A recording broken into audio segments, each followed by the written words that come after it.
ಅಪ್ಪ ಅಮ್ಮ ಎಂಬ ಮುಂದುವರೆದ ಆಪ್ತ ಭಾವನೆಗಳು. ಅಪ್ಪ ಅಮ್ಮ ಅಂದ ಕೂಡಲೇ ತಟ್ಟನೆ ನೆನಪಾಗುವುದು ಅಮ್ಮ ಹೋಗುವ ಕೆಲಸದಿಂದ ಘಮಘಮಿಸುತ್ತಿದ್ದ ಮಕ್ಕಳಿಗೆ ತಿಂಡಿಯನ್ನು ತರುತ್ತಿದ್ದರು.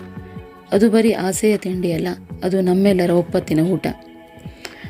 ಅಮ್ಮ ಮನೆಗೆ ಬಂದ ಕೂಡಲೇ ನಾವೆಲ್ಲರೂ ಅಮ್ಮನ ಮುಂದೆ ಮುಗಿಬೀಳುತ್ತಿದ್ದೆವು. ಅಪ್ಪನೂ ಮಕ್ಕಳಿಗೆ ತಿಂಡಿ ತರುತ್ತಿದ್ದರು. ಅಪ್ಪ ಮಕ್ಕಳ ಮೇಲೆ ಒಮ್ಮೆಯೂ ಕೈ ಮಾಡಿದವರಲ್ಲ, ಕೈ ಎತ್ತಿ ಹೊಡೆದವರಲ್ಲ. ಎಲ್ಲ ಮಕ್ಕಳನ್ನು ಸಮಾನವಾಗಿ ನೋಡುತ್ತಿದ್ದರು. ಅಪ್ಪನದ್ದು ಸಾಧಾರಣವಾಗಿ ನಿಧಾನಗತಿ, ಅಮ್ಮನಂತೆ ಸರಸರನೆ ನಡಿಗೆಯವರಲ್ಲ. ಆದರೆ ಅಮ್ಮ ಮಕ್ಕಳಿಗೆ ತರುವ ಊಟ ಎಲ್ಲ ತಣ್ಣಗಾಗಿ ಬಿಡುವುದೆಂದು ಬಿರುಸಾದ ನಡಿಗೆಯಲ್ಲಿ ಬಂದು ಮಕ್ಕಳಿಗೆ ಬಿಸಿ ಬಿಸಿ ಊಟ ತರುತ್ತಿದ್ದರು. ಹಸಿದ ಮಕ್ಕಳನ್ನು ಕಾಯಿಸಿಬಿಟ್ಟೆನಲ್ಲ ಎನ್ನುವ ಚಟಪಟಿಕೆ. ಅಮ್ಮ ಎಲ್ಲೆಲ್ಲಿಂದಲೂ ಕಾಳು ಕಡ್ಡಿಗಳನ್ನು ಮರಿ ಹಕ್ಕಿಗಳಿಗೆ ಗುಟುಕು ನೀಡುವ ಹಾಗೆ ತಾಯಿ ಹಕ್ಕಿಯಂತೆ ಚಟಪಟಿಸುತ್ತಿದ್ದರು. ಆ ಹೊತ್ತಿನಲ್ಲಿ ಅಮ್ಮನೂ ಅಪ್ಪನೇ. ಆ ಸಮಯದಲ್ಲಿ ನನಗೆ ಅಪ್ಪ ಅಮ್ಮ ಇಷ್ಟವಾಗುತ್ತಿದ್ದರು.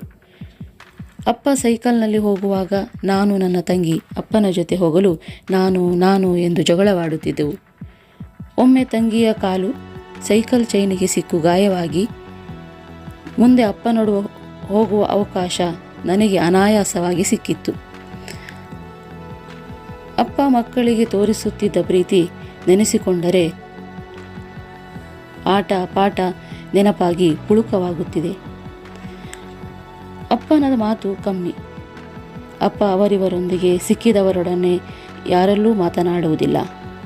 ನಮ್ಮನ್ನು ಯಾರಾದರೂ ಗುರುತು ಹಿಡಿದರೆ ಅದು ಅಪ್ಪ ಅಮ್ಮನ ಹೆಸರಿನ ಬಲದಿಂದಲೇ ಹೊರತು ಅದರಲ್ಲಿ ನಮ್ಮ ದೊಡ್ಡಸ್ತಿಕೆ ಏನೂ ಇಲ್ಲ.